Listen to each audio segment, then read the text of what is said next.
yung maliliit ay kinukulong o kaya ay pinagsusurrender, yung malalaki, hindi talaga nahahabol. Kaya siguro lagana pa rin dahil yung malalaki, wala namang pinaparusahan.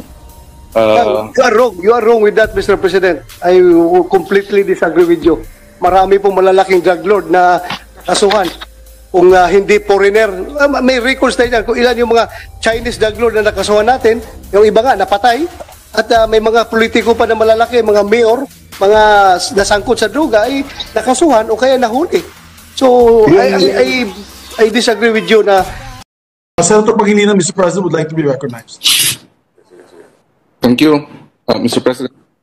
Yes, Senator Pangilinan is recognized. Yes, Mr. President, thank you very much. Thank you, Majority Leader. Mr. President, I share a number of points raised by Senator Drilon, our Minority Leader, that the pressing issues of whether you're for or against death penalty and the debates, we should focus or bring that matter to the committee. But there are one particular issue that I'd like to raise.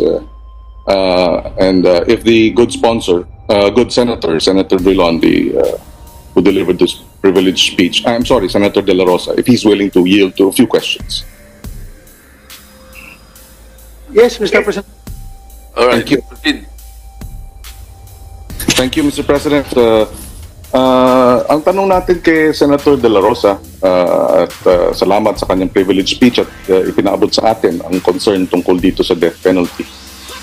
Naniniwala ba si Senator De La Rosa na na hinaharap natin ngayon ay ang isa sa pinakamatindi o pinakamatinding health crisis sa ating bansa mula pa nung World War II at economic crisis kung saan ay milyon-milyon nating mga kababayan ay wala ng trabaho? Naniwala po ako, Mr. President. Yes. Tama po ba na halos 10 milyon nating mga kababayan base sa mga datos ng Department of Labor ang walang trabaho at ang expectation nila ay 1 milyong mga kababayan natin galing sa abroad ay uuwi dahil wala na rin trabaho. Tama po ba yun? Tama po, Mr. President. At naniniwala ho ba ang ating butihing senador na hanggat hindi natin nasusolusyonan at mabawasan itong pagkalat ng COVID, hindi natin mababangon ang ating ekonomiya at mananatiling laganap ang gutom at laganap din ang kahirapan at kawalan ng trabaho. Maaari bang ipaliwanag ni Senator De La Rosa kung paano makakatulong ang reimposition ng death penalty sa pinakamatinding problema ng kawalan ng hanap buhay at trabaho at pinakamatinding problema ng pagkalat ng COVID sa ngayon? Well, Mr. President, tayo nga, totoo, tayo may kinakaharap ngayon na pandemic ng COVID-19. But, alam mo, itong aking issue na nire-raise ngayon, this is also considered as a global pandemic, itong drug problem.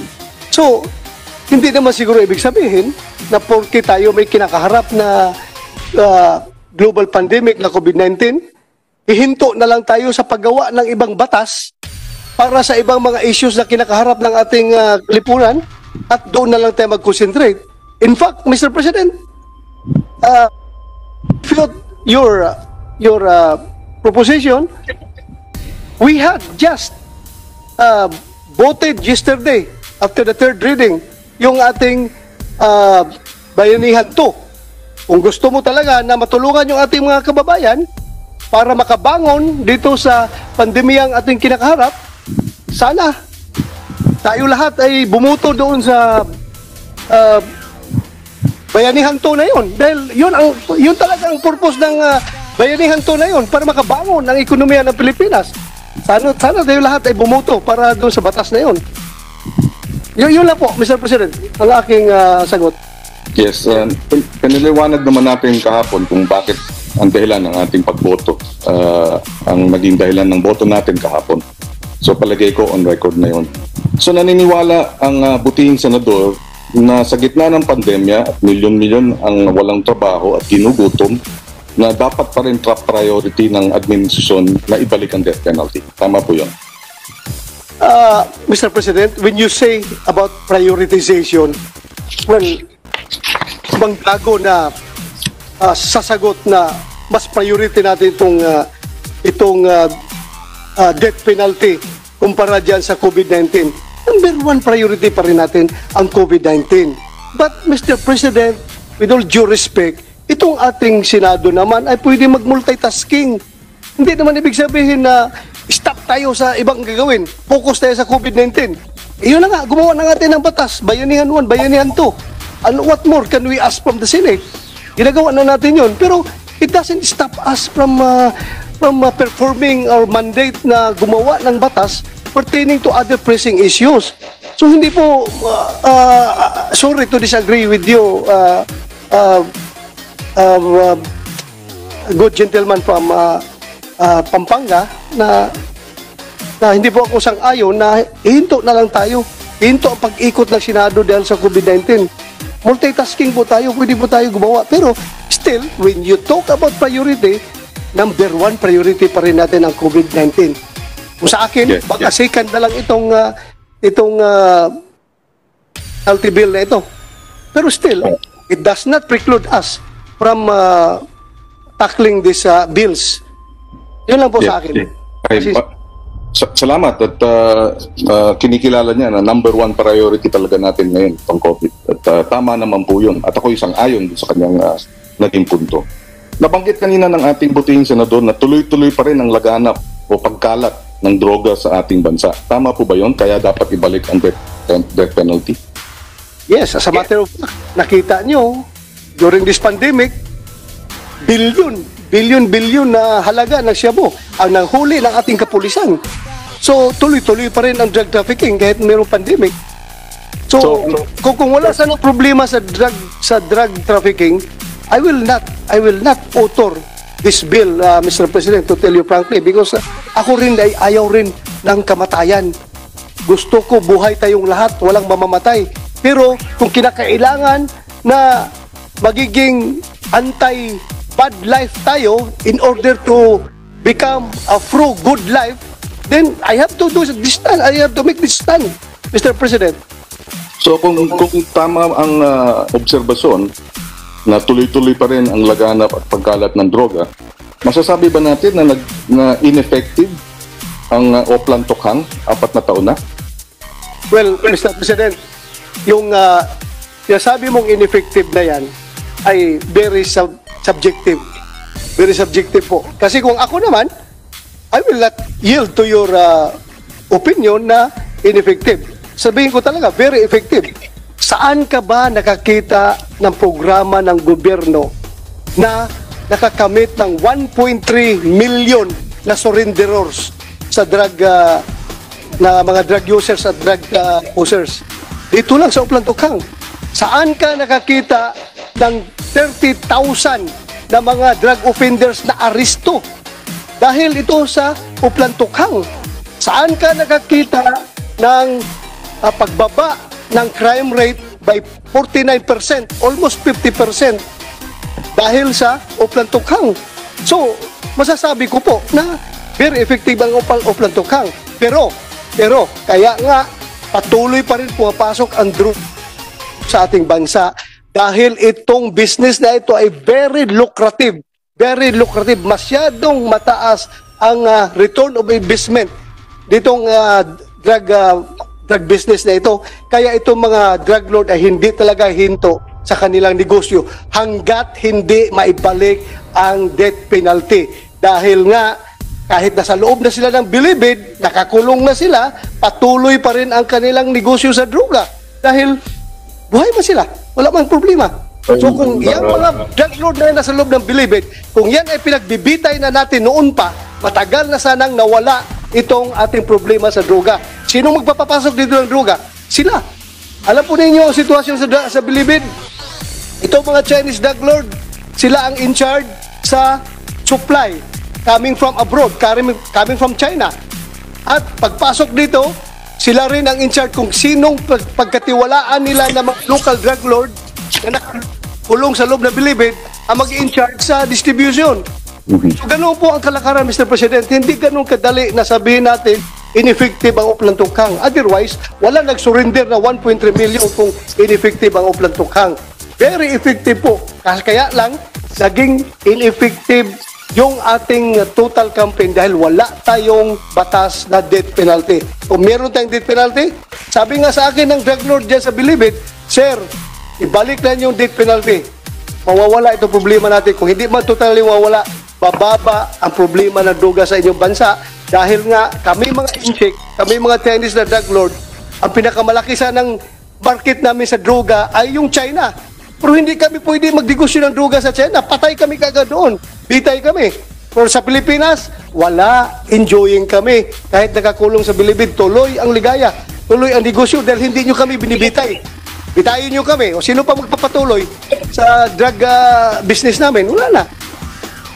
Are you saying, Senator De La Rosa, are you saying that the manufacturers and the drug lords, bakit ayaw nilang mag-cooperate sa Singapore, sa Malaysia, sa Indonesia, sa China? Ba't ayaw nila doon? Ba't gusto nila rin sa Pilipinas?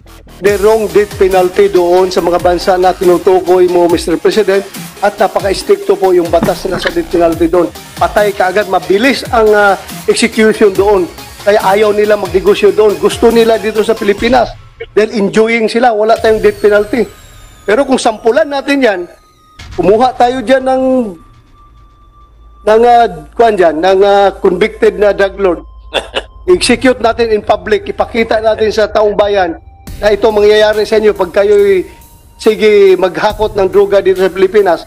Tingnan natin kung hindi matakot yung mga drug lord na yan. But you can only do that if do his drug trafficking, high-level drug trafficking in the National Bilibid prisons. Otherwise, you cannot meet him the death penalty if because of his previous crime. Yeah. Correct. Yeah. We agree, Mr. President, that the law is never retroactive. We cannot. It's never retroactive. So hopefully, mahuli natin sila in the future after the death penalty will be reimposed. All right, Senator Pangilinan, please. Yes, thank you. Thank you, Mr. Senate President. Ang sa akin, we beg to disagree na kahit na milyon ang nakulong o nag-surrender, pero lagana pa rin ng droga, ibig sabihin successful. Hindi ko nakikita yung logic na ang dami nating inaresto, libo-libo ang namatay, pero lagana pa rin ng droga. So, I beg to disagree na dapat successful dahil lagana pa rin ng droga, pero milyon ang ating nag-surrender.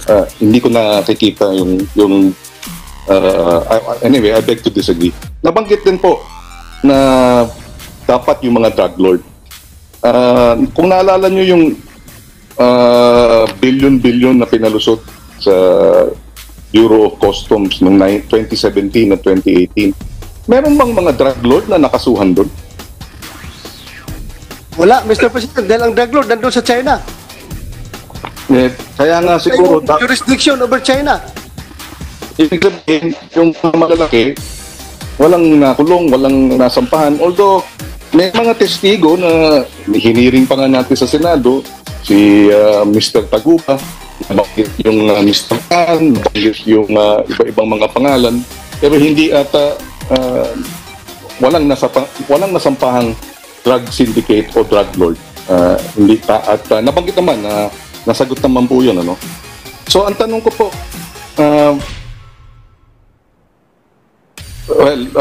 so in other words, habang yung maliliit ay kinukulong o kaya ay pinagsusurrender, yung malalaki hindi talaga nahahabol.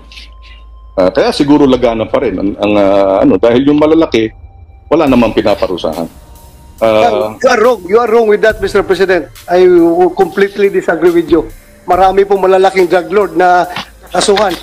Kung hindi foreigner, may records tayo dyan kung ilan yung mga Chinese drug lord na nakasuhan natin, yung iba nga napatay, at may mga politiko pa na malalaki, mga mayor, mga nasangkot sa droga ay nakasuhan o kaya nahuli.